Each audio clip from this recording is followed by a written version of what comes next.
Hey guys, welcome back, and we are here to discuss the movie Precious. Years ago, when it came out, I had no desire whatsoever to watch this movie because I knew that the subject matter was too heavy at the time for me to watch. But this was in rotation on Tubi, and it just started playing, and I started watching it. And there were some parts where I had to pause because it was just too intense for me.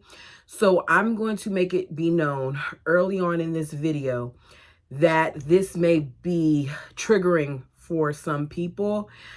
If you want to leave out now, that is more than okay. I completely understand. I'm going to be sensitive to the nature of what is going on in the video, and as a result, I will not be giving certain details that are given in the video because I feel like I can say certain words without having to divulge exactly what happened. So it is 1987, and we meet a 16-year-old girl by the name of Clarice Precious Jones. From here on out, we're going to call her Precious. While in her favorite math class, she gets called down to the principal's office.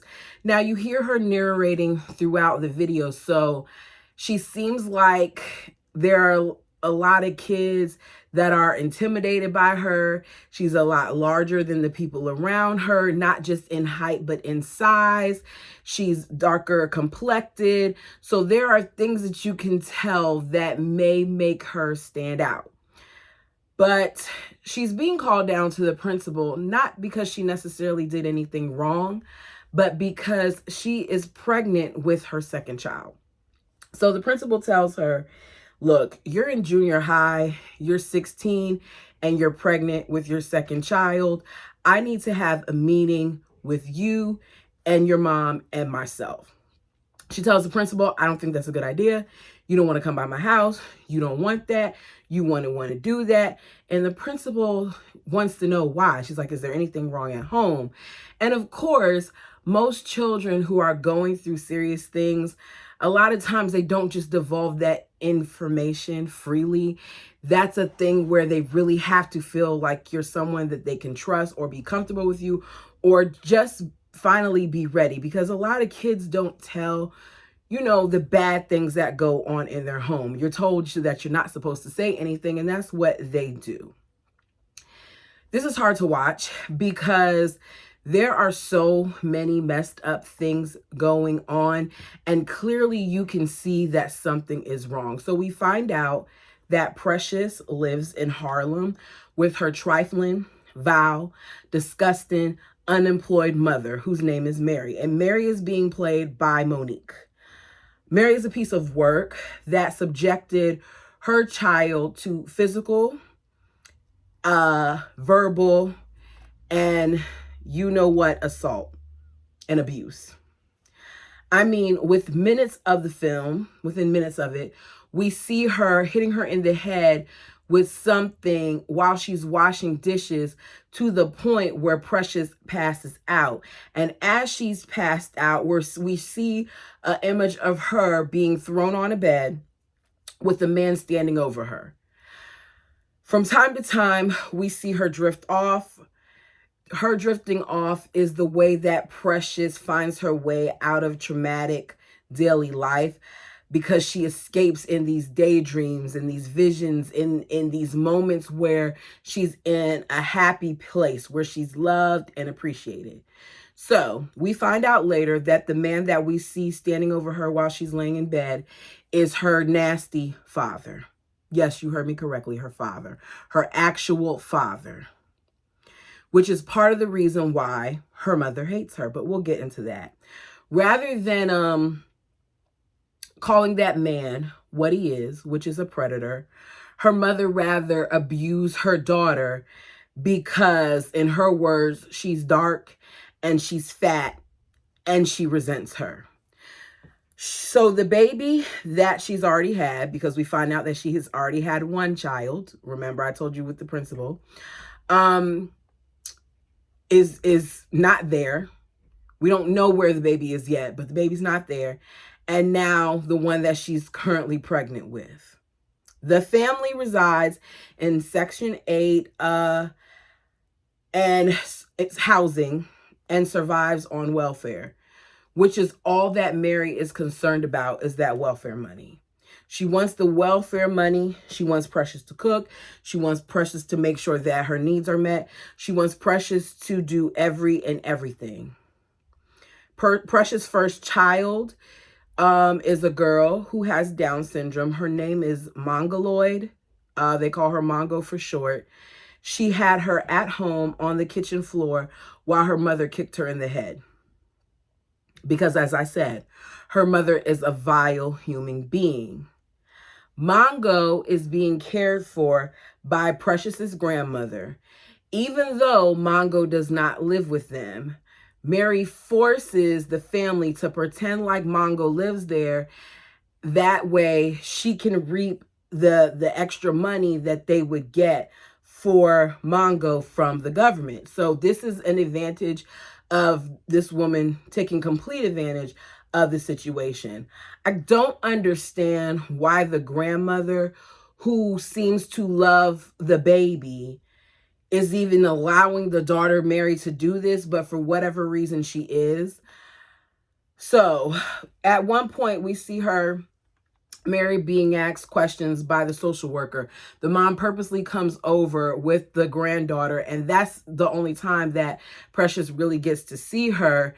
And the social worker is asking all these questions like, are you looking for jobs? You taking the child to the doctor's appointment? When's the last time you're looking for the job? And things of that nature.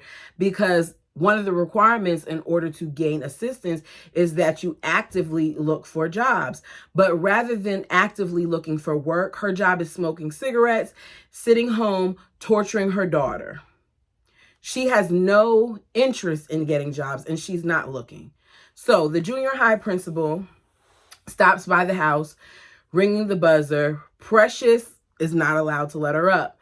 Mary is sitting there fussing at her because if she comes up to the house, then she'll see that the situation isn't what is documented, because her daughter, Precious's daughter, Mongo, should be there since, according to documentation, the daughter lives in the house. And if they find out that grandchild of Mary's isn't there, then they'll lose, their funding. So she lets Precious know through the intercom, because, if you ever been certain apartments, definitely in city life, they have the buzzer listing down low with all the apartment numbers. You push the button so that you could get rung up, or you can talk over the intercom. So she's talking through the intercom with her, and she tells her that I spoke with your math teacher about how smart you are, because Precious lets us know that she loves her math teacher to the point where she imagines being married to her math teacher. As a result, she's arranged for Precious to attend an alternative school program called Each One Teach One. Now, to me, if you're saying that she's so smart, why would you want her to attend this type of programming? But this ended up being good for Precious in the long run. We'll get to it. She says there she hopes that Precious can change her life decisions, because Precious is smart, but being 16 and in junior high shows that she's behind. That's not what her mom wants. Her mom wants her to go to school so that she can keep getting her check, because if she gets out of school, she's going to mess up that check. Despite her mother's insistence for Precious to get on welfare, Precious goes to the alternative school and enrolls. She meets her new teacher, Mrs. Rain, who is played by Paula Patton, as well as several other girls who all come from troubled backgrounds and are looking to get their GED to be able to advance their education. So we see her teacher working with her on reading, because Precious cannot read at all.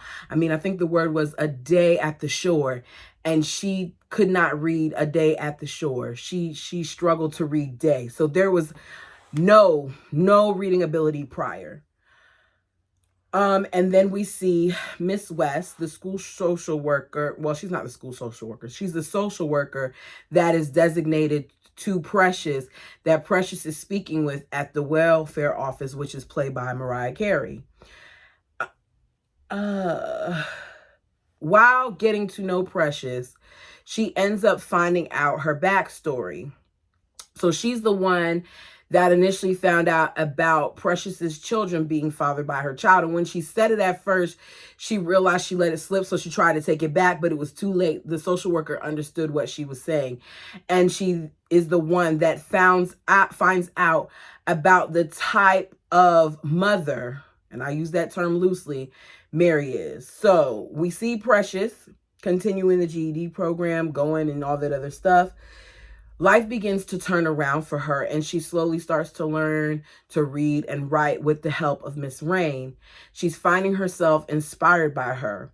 She's happy because now she's being able to read a little bit, and she can actually write down things in the journal that they're required to write in daily and understand what she's reading and writing. One day, while they're supposed to be telling their various stories in class, Precious water breaks, or she has major contractions. We don't know, because you just see her go, ugh. And then she's rushed to the hospital, where she ends up giving birth to a healthy son, and she names him Abdul. While there, she meets a nurse's assistant named John, and they end up forming a bond. You see the classmates come and visit her, as well as her grandmother. While in the hospital, Precious is writing letters to Miss Rain through the notebook, and that's being taken from her classmate Joanne, and Miss Rain is responding back to them. One of Miss Rain's biggest concerns in her response is how Precious is going to be able to take care of her son.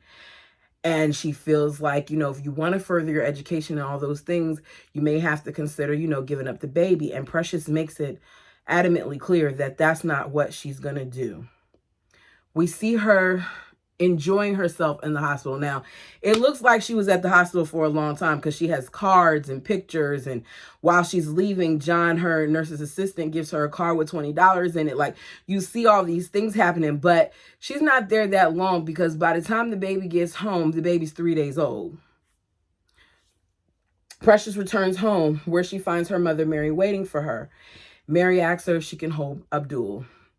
With the way that she talks so much mess about her other grandchild, because when the social worker was visiting, as soon as the grandchild threw something down, she had an attitude, but she had to hold it in. And when the social worker left, she started speaking so poorly about her grandchild who has Down syndrome, talking nasty, and she was a cute little girl, about the little girl, calling her stupid, and just she's very abusive. Very, very, very abusive. With the way that she talked so poorly about her other grandchild, I would have never let her hold my baby, but Precious lets her hold the son. So she holds the baby, and she looks at him, and she says, he looks like his daddy. Now, she was smoking a cigarette, so I was afraid she was going to burn the baby in the face with the cigarette, because we know that the father is also Precious's father. So she tells her to put her stuff down and go get Mary, her something to drink. Don't get yourself something to drink. You just gave birth. You just got here with your child and all that stuff. Get me something to drink. So what's really changed in that time that she's been gone? And then you see her purposely drop the baby while she picks up a glass and throws it at her daughter, attacking Precious yet again. She's mad. There's no shocker there, because Precious told, I believe her name is Miss Wise, the social worker, Mariah Carey, who's played by Mariah Carey, that the kids are her father's and all the other things. So as a result, there has been a termination for the welfare payments, which we know she's not working, so she needs that money. That's what she deserved. You lying, you abusive, you deserve not to be able to get paid off of the backs of your daughter and your granddaughter. It's trash. Mary throws her against the wall, says, you took my man, you had sex with him, and then you had babies by him. Precious let her know that she didn't take him, he AR'd her, and he did. The sick thing is that this happens in real life. There are people who legitimately blame kids because of the people that they choose to have partners, to be partners with, and the things that those partners sometimes do to those kids. When the people who need the most love are the victims, not the predators, but for whatever reason, the victims get blamed. So Precious finally fights back. She throws her mother up against the wall, grabs her child, and flees from the apartment. As she's fleeing, because it's a flight of stairs to go down, she falls down the stairs, and while she's trying to get her bearings straight, her mother, Mary, picks up the television and goes to throw it down. She hurls it down the stairwell where it almost hits her and the baby, which is insane. That's how upset you were about this young lady having this baby and coming home, that you try to kill her with a TV. Her mom is so crazy that after Precious leaves and runs, you see Mary sitting down back in her chair where she always sits with her cigarettes, grabs the remote, and she goes to turn on the TV. But there's no TV there because your dumb tail threw it down the stairs. And she gets enraged and destroys Precious' room like she's not the one who threw the TV. Precious has nowhere to go. It's wintertime. She eventually breaks into her school classroom for shelter.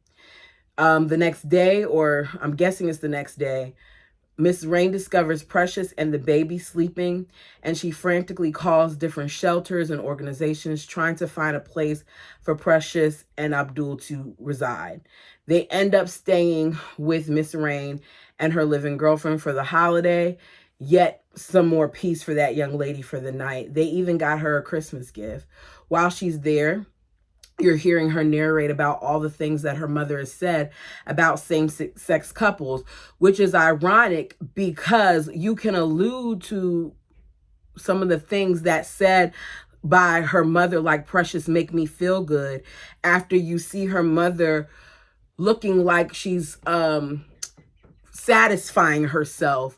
You tell your daughter to come and make you feel good. You can allude to the fact that she was probably doing some inappropriate things with her daughter as well. But here you are judging same-sex couples, telling your daughter that they're wrong and they're this and they're an abomination and they're all these things.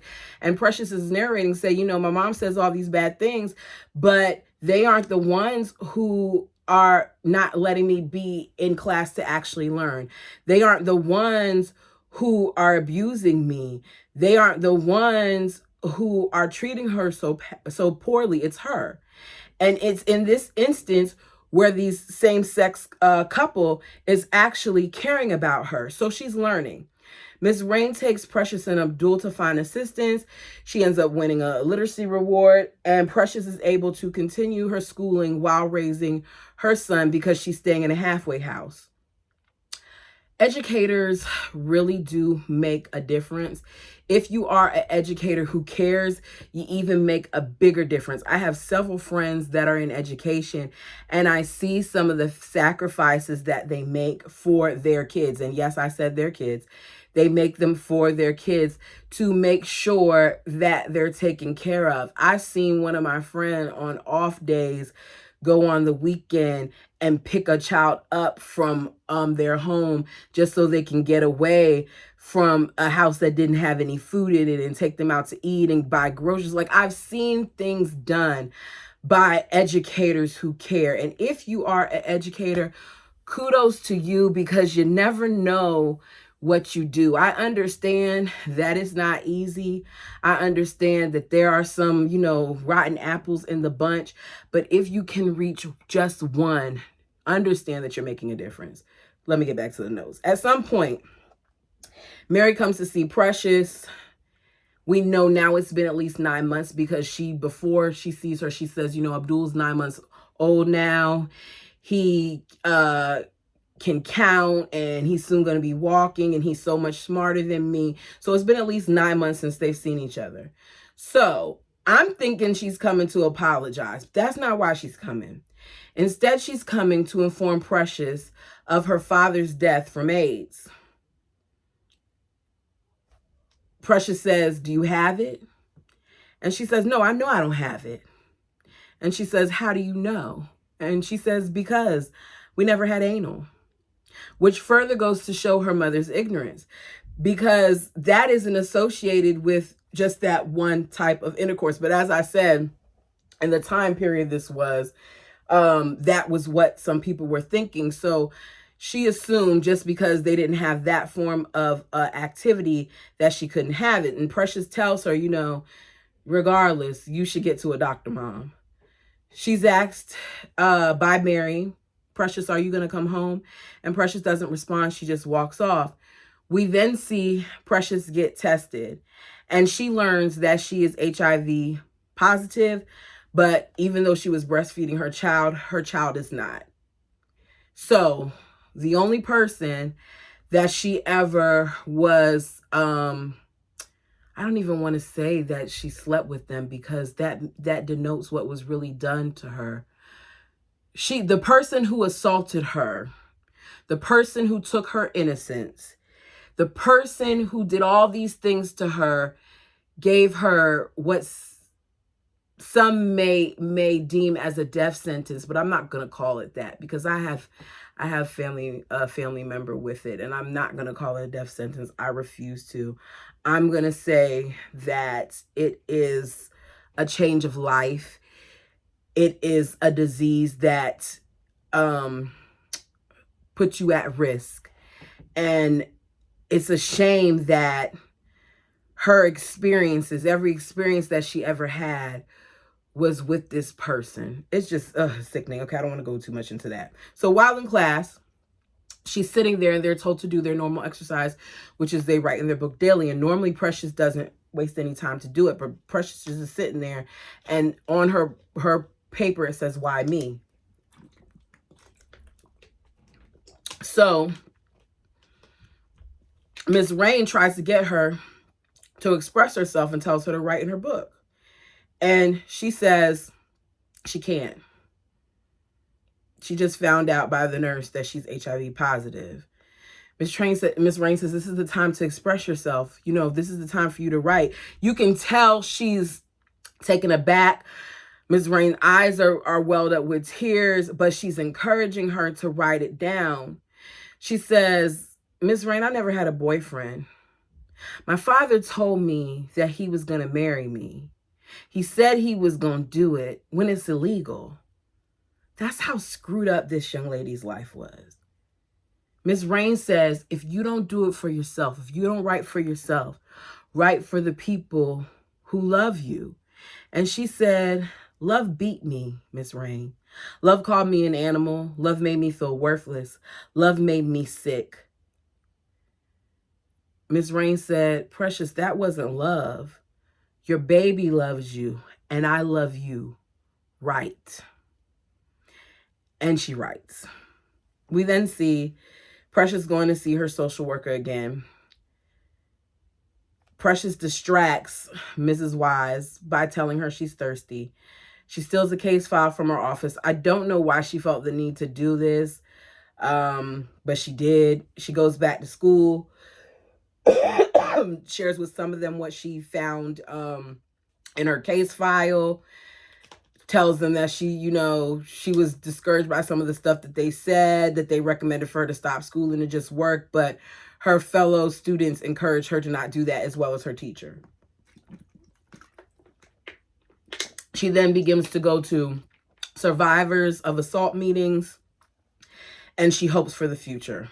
So we find out that Mary has requested to have a meeting with Precious because she wants to supposedly reunite with Precious as well as the grandkids, which for me, I just thought it was all about the benefits.